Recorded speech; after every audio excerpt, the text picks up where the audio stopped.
वहिनीने अत्यंत हौसेने घेतलेला बनारसी शालू ती कधीही नेसली नाही. त्यामागचं रहस्य काय होतं? आज सकाळीच दादाचा फोन आला. छोटी अगं राधिका गेली. थोड्या वेळापूर्वीच तिने अखेरचा श्वास घेतला. दादाचा कंठ दाटून आला होता. डोळेही अश्रू गाळत असावेत. मी एकदम स्तब्ध झाले. कधी ना कधी दादाकडून ही बातमी मला कळणार हे मी जाणून होते. वहिनीला फुफ्फुसाचा कॅन्सर झाला हे दादाकडून कळल्यापासून मला धास्ती वाटत होती. मी मनोमन प्रार्थना करत होते की तिचा रोग बरा होऊन तिला काही वर्षाचं आयुष्य अजून मिळावं. पण तसं घडलं नाही. वहिनी जेमतेम 40ची होती. हे वय काही मरायचं थोडीच असतं. अजून तिने आयुष्य उपभोगलंच कुठे होतं. मुलं ही लहानच आहेत हा विचार मनात येताच मला हुंदका फुटला. मेंदू बधीर झाला होता. हातापायातली शक्ती जणू कुणी ओढून घेतली होती. पण दादाकडे जायला हवं. मी मुकाट्याने बॅग भरायला लागली. कपाटात मला पांढऱ्या मलमलच्या कपड्यात बांधलेला बनारसी शालू दिसला. शालू बघताच मला जुने दिवस आठवले. वहिनीने किती हौसेने हा शालू विकत घेतला होता. एकदा दादाला ऑफिसच्या कामाने बनारसला जायचं होतं. त्याने वहिनीलाही बरोबर येण्याचा आग्रह केला. अगं इथून अंतर फार नाही. 2 दिवसात तर आपण परतही येऊ. आई बघेल 2 दिवस मुलांना. दादा मीही येणार तुमच्या बरोबर, मी हट्टाने म्हटलं. चल तूही चल, दादाने हसून म्हटलं. आम्ही तिघही बनारसला खूप भटकलो. वहिनी सतत माझी काळजी घेत होती. आम्ही एका खादीच्या दुकानात शिरलो. बनारसला येऊन बनारसी शालू घ्यायचा नाही असं कसं होईल? बघ राधिका, काय आवडतंय तुला? दादा म्हणाला. वहिनीने बऱ्याच साड्या बघितल्या. तेवढ्यात तिला तो गुलाबी रंगाचा शालू दिसला. तिला तो फारच आवडला.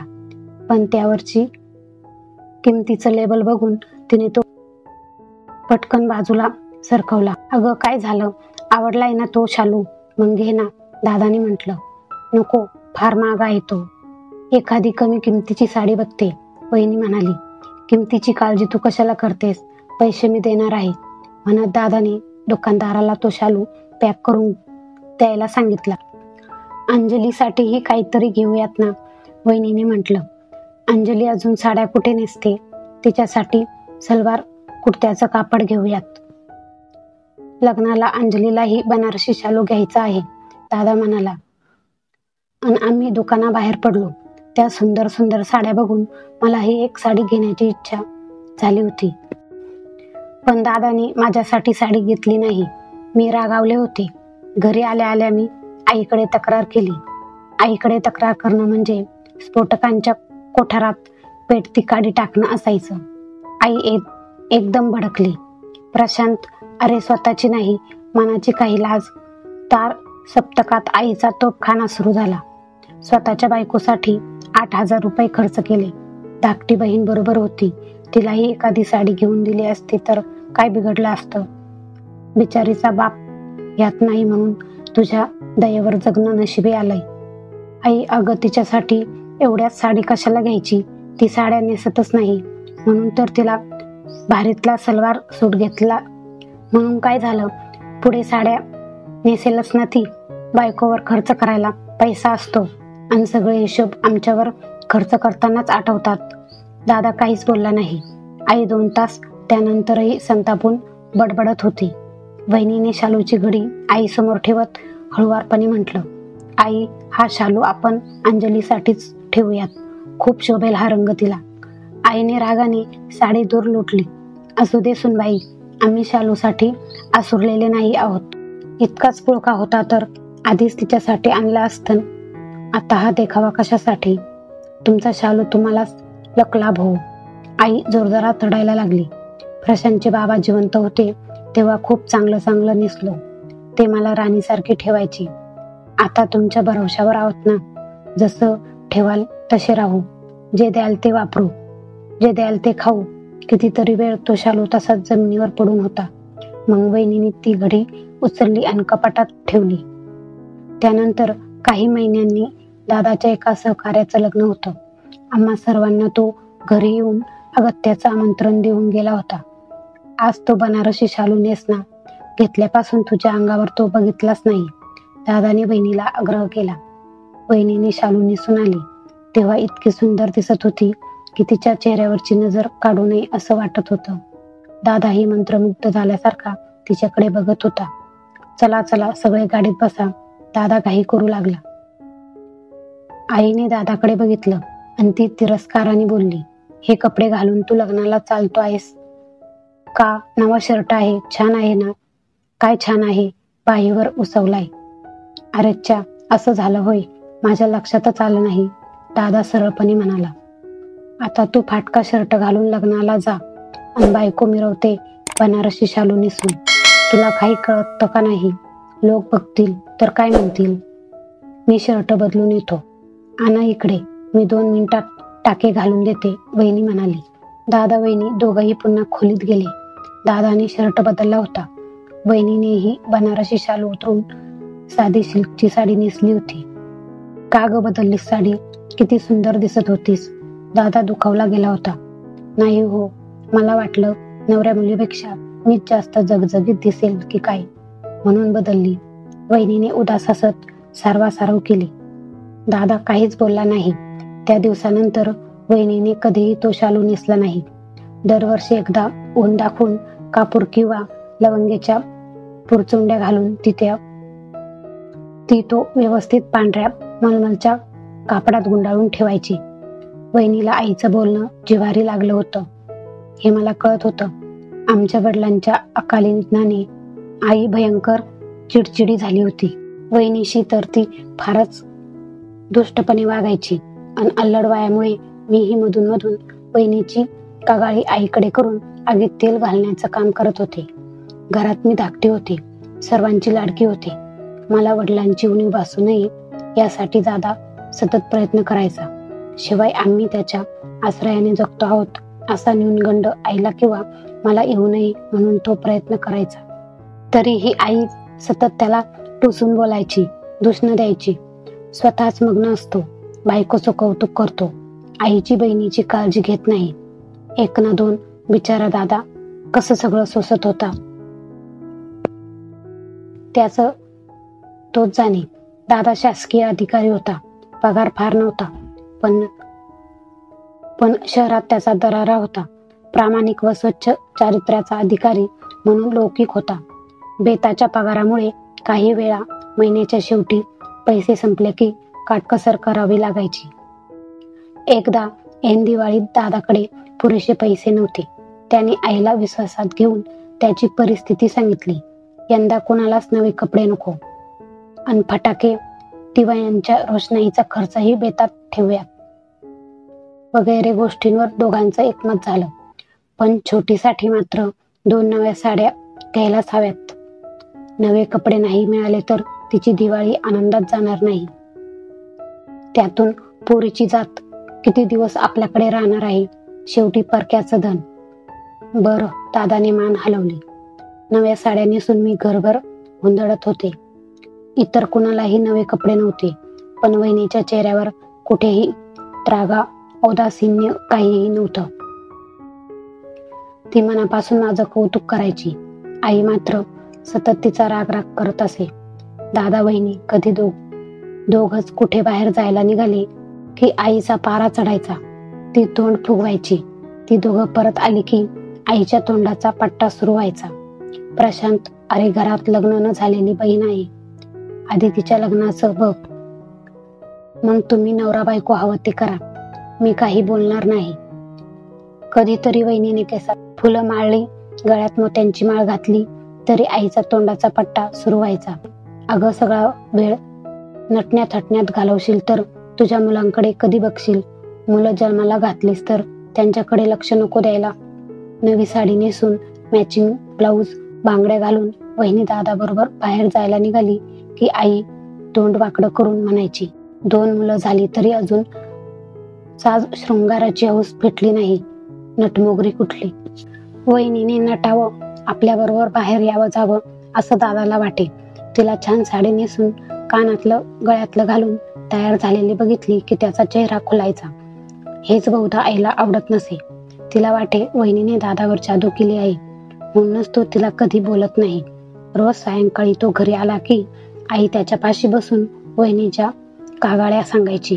खरं तर ती इतकी सुशिक आणि शांत होती की मलाही तिचं नवल वाटायचं.